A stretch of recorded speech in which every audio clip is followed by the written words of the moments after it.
Hello दोस्तों, Manish Chandra classes में आपका स्वागत है। दोस्तों, इस वीडियो में हम छत्तीसगढ़ी साहित्य और साहित्यकार इनको हम देखेंगे नहीं बल्कि याद करेंगे। तो चलिए दोस्तों, कैसे याद करते हैं देखते हैं। जैसे यहाँ पर है विनय कुमार पाठक। पाठक में आपको ये वर्ड याद रखना है, पाठक। पाठक का अर्थ होता है पढ़ने वाला। ठीक, तो पढ़ने वाला शब्द देखिए कैसे मैच कराएंगे। अकाडमी और अनचिन्हार, छत्तीसगढ़ी है अकाडमी और अनचिन्हार। मतलब आप किसी भी एकेडमी में जाएंगे, वहाँ किस उद्देश्य से जाएंगे, तो पढ़ने के लिए जाएंगे। और जब आप पढ़ने के लिए जाएंगे तो वहाँ पर आपको अनचिन्हार का अर्थ होता है जिनको आप पहचानते नहीं हो। ठीक, तो अब किसी भी जो एकेडमी है, एकेडमी में क्या करने जाएंगे, पढ़ने जाएंगे। तो एकेडमी से आपका लिंक हो गया, पाठक से लिंक हो गया अकाडमी। जब आप पढ़ने जाएंगे तो जाहिर सी बात है, जब आप कॉलेज वगैरह किए होंगे तो आपका स्ट्रीम फिक्स रहता है कि आपको इस स्ट्रीम से तैयारी करनी है। जैसे आप अगर बीएससी लिए हो तो बीएससी में साइंस या लिए हो, या फिर बायोलॉजी लिए हो, या फिर ये मैथ्स वगैरह में आईटी वगैरह सेक्टर लिए हो, तो आपका स्ट्रीम रहता है हमेशा फिक्स रहता है। तो इसको एक रुख एक ही शाखा, छत्तीसगढ़ी है। इसका अर्थ होता है एक पेड़ और उस पेड़ की एक ही शाखा। मतलब एक कहने का सेंस यही है कि आप अकेडमी में पढ़ने जाएंगे तो आप एक ही सब्जेक्ट पर फोकस रहेगा आपका। अगर आप पीसीएम लिए हो तो फिजिक्स केमिस्ट्री मैथ्स, ये 3 सब्जेक्ट के अलावा किसी और पर आपका नहीं जाएगा। आपका स्ट्रीम, उसी स्ट्रीम में आप फिक्स रहेंगे। तो एक रुख एक शाखा। फिर छत्तीसगढ़ का संपूर्ण व्याकरण, ये तो आपके पास बुक होगा ही, इसको तो याद रखने की ज़रूरत नहीं है। लेकिन जब उन्होंने छत्तीसगढ़ का संपूर्ण व्याकरण बनाया तो उसी में आपको देखे होंगे कि उसमें लोक व्यवहार एवं कार्यालयीन छत्तीसगढ़ी का भी सेक्शन है एक, जिसमें लोक व्यवहार के छत्तीसगढ़ी शब्द, कार्यालय में जो भाषा यूज करते हैं उसका भी प्रयोग उसमें किया गया है। तो ये यहीं से लिंक हो जाएगा। इसके अलावा छत्तीसगढ़ी लोक कथा, लोक कथा क्या करेंगे, पाठ करेंगे। तो कथा का क्या रहेगा, पाठक। फिर इसी प्रकार रहते हैं जैसे विनोद कुमार वर्मा जी। देखो विनोद कुमार वर्मा, ठीक, यहाँ पर ये वर्ड हम देख रहे हैं विनोद, इसको मैं मान के चलूँगा कि नदी। ठीक है, इसको मैं मान के चल रहा हूँ कि नदी है, और नदी है तो नदी में क्या रहेगी भाई, मछली। तो मछुआरे की लड़की। यहाँ पर भी देख सकते हैं ना और धा, निधि यानी होता है खजाना। तो इसको मैं कर लेता हूँ ना और दा, नदी। विनोद और यहाँ प्रतिनिधि का ये निधि और यहाँ नदी। फिर विमर्श के निकष पर छत्तीसगढ़ी। निकष को ऐसे हम समझ सकते हैं निकट, और किसके निकट, तो नदी के निकट। इसको मैं मान के चल सकता हूँ निकट। तो किसके निकट, नदी के निकट। विनोद, यहाँ से नदी, नदी मतलब मछुआरे, नदी में मछली।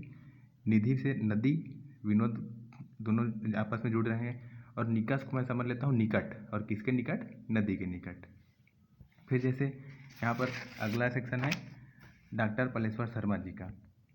यहाँ पर देखिए दोस्तों, पालेश्वर में हमको याद रखना है ये पालेश्वर, पालन करना। ठीक है, पालन करना, बस अब इतना कोई बस आपको फोकस रखना है, पालन करना। अब गुड़ी के गोट, छत्तीसगढ़ में जो पंचायत वगैरह में जो होता है ना मीटिंग वगैरह, उसको बोलते हैं गुड़ी। और गुड़ी गांव में क्या होता है, संसद की तरह होता है। तो गुड़ी का जो गोट होता है, यानी अब हम ये कहेंगे कि गांव की जो संसद होती है, संसद में जो बातचीत होता है उसका तो पालन करना ही रहता है। पूर्णिया में जैसे आप खाप पंचायत वगैरह सुने होंगे, तो वो भी अपने टाइप से गांव की एक संसद है। तो गुड़ी का जो गोट होता है उसका पालन करना क्या रहता है, अनिवार्य रहता है। ठीक है, ठीक इसी टाइप से अब आप मान के चलिए कि गुड़ी की गोट में जैसे आप खाप पंचायत वगैरह सुनते होंगे, तो वहाँ का जो निर्णय लिया जाता है वो अजीबोगरीब रहता है। तो आप हो सकता है हम ये मान के चले कि एक महिला थी, महिला के खिलाफ अजीबोगरीब निर्णय दिया गया है, महिला के खिलाफ अजीबोगरीब निर्णय दिया गया है। तो छत्तीसगढ़ी में तिरिया का अर्थ होता है महिला। ये अब छत्तीसगढ़ सीजीपीएससी या सीजीपीएफ की तैयारी कर रहे हैं तो आपको ट्रांसलेशन में पढ़ना पड़ेगा। तिरिया का अर्थ होता है महिला। तो महिला, जो जिस बेचारी महिला पर ये लांछन लगा था, जिसके खिलाफ वो गोड़ी बैठा हुआ था, वो महिला को दोषी ठहराया गया। तो महिला क्या सोची, तिरिया जन्म झनी दई, मतलब महिला का जन्म है वो जब झन दिया जाए। आप वो पढ़े होगे अगले जन्म मोहे बेटिया है कि जो करके एक टाइम का वो धारावाहिक आता था। तो ये उल्टा कि मुझे अब कभी भी महिला का जन्म नहीं चाहिए, क्योंकि बेचारी महिला पर ही लाया गया था। और महिला क्या कर रही थी, जाहिर सी बात है रो रही थी।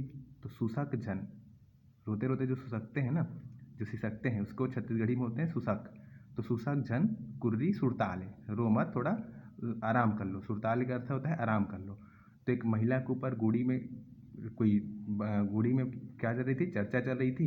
महिला को दोषी ठहराया गया, जिसके कारण बेचारी क्या हो रही है, बोल रही कि महिला का जन्म किसी को ना दे। और ऐसा वो कैसे कैसे कह रही है, रोते रोते कह रही है। तो सुसक झन कुर्री सुरताले। अब जिस महिला के ऊपर ऐसा लांछन लाया गया है वो अपना सबूत गवाह पूछे होंगे पंचायत वाले कि आपके पास क्या सबूत है, तो कह रही है सूरज साक्षी है। मतलब मेरी साक्षी, मेरी गवाही कौन है? सूरज, सूर्य। तो मेरी गवाही कौन है? सूर्य है। और जब वो बहुत तेज रो रही है तो उसकी सांस क्या हो जा रही है? लंबे लंबे सांस ले रही है, तो इसको बोल सकते हैं सांसों की दस्तक।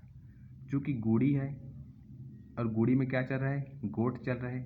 तो गोट चल रहा है तो किसी न किसी शब्दकोश का तो भी यूज करते होंगे ना। जैसे संसद में हम अपना एक भाषा, संसद की अपनी एक भाषा होती है, सेम गुड़ी के गोट, और गोट का भी तो अपना एक शब्दकोश होगा कि गुड़ी में किन कौन सी भाषाओं का प्रयोग करना चाहिए। तो छत्तीसगढ़ी शब्दकोश। सब कहाँ से? पालेश्वर समला। बस आप पाल याद रखेंगे, उसके बाद ये सब लिंक होते जाएगा। गुड़ी के गोट, गुड़ी के गोट में महिला को पलाया गया तो तिरिया जन्म झन दई, बेचारी रो रही थी तो उसको बोले सुसाक झन, थोड़ी सुरता लो। फिर वो बोल रही कि सूर्य नारायण ही मेरी क्या है? साथी, साक्षी है, गवाही है। और ऐसा कहते कहते उसकी सांस बढ़ जाती है। चूँकि गोट है तो शब्द कुछ तो रहेगा ही। अब यहाँ जाते हैं, फिर वही पालन करना। किसका पालन करना चाहिए? दर्शन का। दर्शन शास्त्र आप लोग पढ़ते हो, एथिक्स पढ़ते हो, तो हमेशा आप चाहे किसी भी पोस्ट पर सिलेक्ट हो जाओ, आपको अपने जो एथिक्स है, आपके जो दर्शन है, उसका हमेशा पालन करना चाहिए। तो परिदर्शन, ये दर्शन यहाँ से, यहाँ पर भी आपका दर्शन, दर्शन का हमेशा पालन करना चाहिए। चूँकि हम छत्तीसगढ़ में हैं तो हमारी एक भारतीय संस्कृति भी है और छत्तीसगढ़ की अलग एक अपनी संस्कृति भी है। हमारे यहाँ तीज त्यौहार होते रहते हैं, तो हमें अपने तीज त्योहारों का भी क्या करना चाहिए? पालन करना चाहिए। इसको कभी भी नहीं भूलना चाहिए। और इसके साथ ही हमारी परंपराओं का भी हमको पालन करना चाहिए। दर्शन का पालन करना चाहिए, हमारी परंपराओं का पालन करना चाहिए और हमारे तीज त्योहारों का पालन करना चाहिए। तो दोस्तों कैसा लगा ये वीडियो कमेंट सेक्शन में ज़रूर बताइएगा। अगर आपको अच्छा लगा होगा तो इससे रिलेटेड मैं दूसरा वीडियो भी लाने की कोशिश करूँगा। धन्यवाद।